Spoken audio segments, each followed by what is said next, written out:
दादा दादी कहते थे। आज भरत वन से आया है राम की नगरी और शहर आज हार गया। महेश के घर आते ही बेटे ने बताया कि वर्मा अंकल आर्टिका गाड़ी ले आए हैं। पत्नी ने चाय का कप पकड़ाया और बोली, पूरे 13 लाख की गाड़ी खरीदी है और वो भी कैश में। महेश हाँ हूँ करता रहा। आखिर में पत्नी का धैर्य जवाब दे गया, हम लोग भी अपनी एक गाड़ी ले लेते। तुम मोटरसाइकिल से दफ्तर जाते हो, क्या अच्छा लगता है कि सभी लोग गाड़ी से आएं और तुम बाइक चलाते हुए वहां पहुंचो। कितना खराब लगता है। तुम्हें न लगे पर मुझे तो लगता है।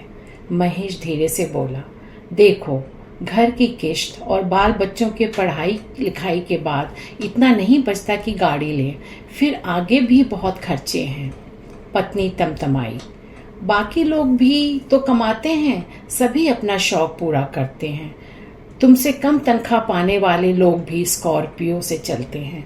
तुम जाने कहाँ से पैसे फेंक कर आते हो।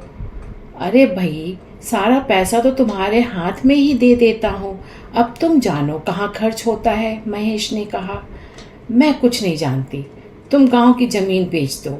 यही तो समय है जब घूम घाम लें, हम भी जिंदगी जी लें। मरने के बाद क्या जमीन साथ लेकर जाओगे? क्या करेंगे उसका? मैं कह रही हूँ कि कल ही गांव जाकर सौदा तय करके आते हैं। और बस, पत्नी ने निर्णय सुना दिया। अच्छा ठीक है, पर तुम भी साथ चलोगी, महेश बोला। पत्नी खुशी खुशी मान गई और शाम को सारे मोहल्ले में खबर फैल गई कि सरला जल्द ही गाड़ी लेने वाली है। दूसरे दिन महेश और सरला खेत पहुंच गए। गांव में भाई का परिवार था। चाचा को आते देख बच्चे दौड़ पड़े। बच्चों ने उन्हें खेत पर ही रुकने को बोला। चाचा, माँ आ रही है। तब तक महेश की भाभी लोटे में पानी लेकर वहां आई और दोनों के नजर उतारने के बाद बोली, लल्ला अब घर चलो। बहुत दिन बाद वे लोग गांव आए थे। कच्चा घर एक तरफ गिर रहा था। एक छप्पर में 2 गायें बंधी थीं। बच्चों ने आसपास फुलवारी बना रखी थी, थोड़ी सब्जी भी लगा रखी थी। सरला को उस जगह की सुगंध ने मोह लिया। भाभी ने अंदर बुलाया पर वह बोली, यहीं बैठेंगे। वहीं रखी खटिया पर बैठ गई। महेश के भाई कथा कहने गए हुए थे। एक बालक भागकर उन्हें बुलाने गया। उस समय वह राम और भरत का संवाद सुना रहे थे। बालक ने कान में कुछ कहा। उनकी आंख से झरझर आंसू बहने लगे और गला भर आया। जजमानों से क्षमा मांगते हुए बोले, आज भरत वन से आया है राम की नगरी। श्रोतागण समझ नहीं सके कि महाराज आज यह उल्टी बात क्यों कर रहे हैं। नरेश पंडित अपना झोला उठाए नारायण को विश्राम दिया और घर को चल दिए। महेश ने जैसे ही भैया को देखा दौड़ पड़ा। पंडित जी के हाथ से झोला छूट गया। भाई को अखबार में भर लिए। दोनों भाइयों को इस तरह लिपट कर रोते देखना सरला के लिए अनोखा था।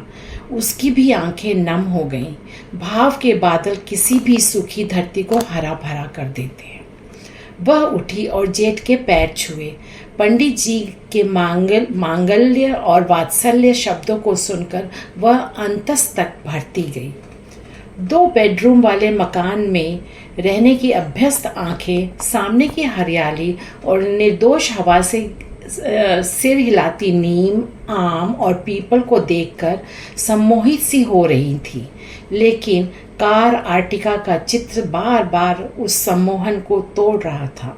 वह खेतों को देखती तो उसकी कीमत का अनुमान लगाने बैठ जाती। दोपहर में खाने के बाद पंडित जी नित्य मानस पाठ कर बच्चों को सुनाते थे।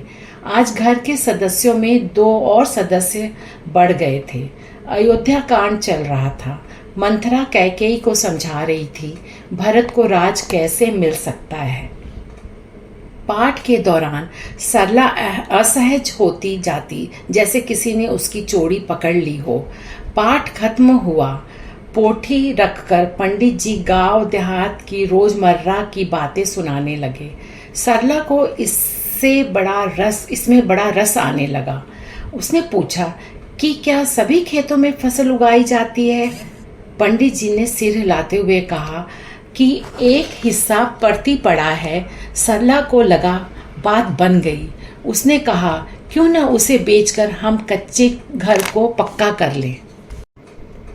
यह बात सुनते ही पंडित जी हैरान हो गए। बोले, बहू, यह दूसरी गाय देख रही हो, दूध नहीं देती, पर हम इसकी सेवा कर रहे हैं। इसे कसाई को नहीं दे सकते। तुम्हें पता है, इस पड़ती खेत में हमारे पुरखों का मेहनत लगी है। यह विरासत है। विरासत को कभी बेचा थोड़े जाता है। विरासत को संभालते हुए हम लोगों की कितनी पीढ़ियां खप गईं। कितने बलिदानों के बाद आज भी हमने अपनी धरती माता को बचा कर रखा है। बहुत लोगों ने खेत बेच दिए। उनकी पीढ़ियां अब मनरेगा में मजदूरी कर रही हैं या शहर के महासमुद्र में कहीं विलीन हो गए। तुम अपनी जमीन पर बैठी हो, इन खेतों की रानी हो। इन खेतों की सेवा ठीक से हो तो देखो कैसे माता मिट्टी में से सोना देती हैं। शहर का आकर्षण है बेटा, वो सब कुछ हराने पर तुला है। संबंध हो, भाव, प्रेम, खेत, मिट्टी या पानी, हवा, सब कुछ। आज तुम लोग आए हो तो लगा मेरा गांव शहर को पटखनी देकर आया है। शहर को जीतने नहीं देना बेटा। शहर की जीत आदमी को मशीन बना देता है। हम लोग रामायण पढ़ने वाले लोग हैं, जहाँ भगवान राम सोने की लंका को जीतने के बाद भी उसे त्याग कर वापस अयोध्या ही आते हैं। अपनी माटी को स्वर्ग से भी बढ़कर मानते हैं। तब तक अंदर से भाभी आईं और उसे अंदर ले गईं। कच्चे घर का तापमान ठंडा था। उसकी मिट्टी की दीवारों से उठती खुशबू सरला को अच्छी लग रही थी। भाभी ने एक पोटली सरला के सामने रख दी और बोली, मुझे लल्ला ने बता दिया था, इसे ले लो और देखो, इससे कार आ जाए तो ठीक है, नहीं तो हम इनसे कहेंगे कि खेत बेच दें। सरला मुस्कुराई। विरासत कभी बेचा नहीं जाता भाभी। मैं बड़ों की संगति से दूर रही, इसलिए मैं विरासत को कभी समझ नहीं पाई। अब इसी खेत से सोना उपजाएंगे और फिर गाड़ी खरीदकर आप दोनों को तीर्थ पर ले जाएंगे। कहते हुए सरला रो पड़ी। क्षमा करना भाभी। दोनों बहनें रोने लगी। बरसों बरस की कालिक धुल गई। अगले दिन जब महेश और सरला जाने को हुए तो उसने अपने पति से कहा, सुनो, मैंने कुछ पैसे गाड़ी के डाउन पेमेंट के लिए जमा किए थे, उससे पड़ती खेत पर अच्छे से खेती करवाइए। अगली बार उसी फसल से हम एक छोटी सी कार लेंगे और भैया भाभी के साथ हरिद्वार चलेंगे। शहर हार गया। जाने कितने बरस बाद गांव अपनी विरासत को मिले इस मान पर गर्वित हो उठा था। अगर आपको यह जानकारी पसंद आई हो तो आप यह जानकारी अन्य सभी लोगों तक पहुंचाइए। इस चैनल को लाइक, सब्सक्राइब और शेयर करना न भूलें। मिलेंगे हर बुधवार।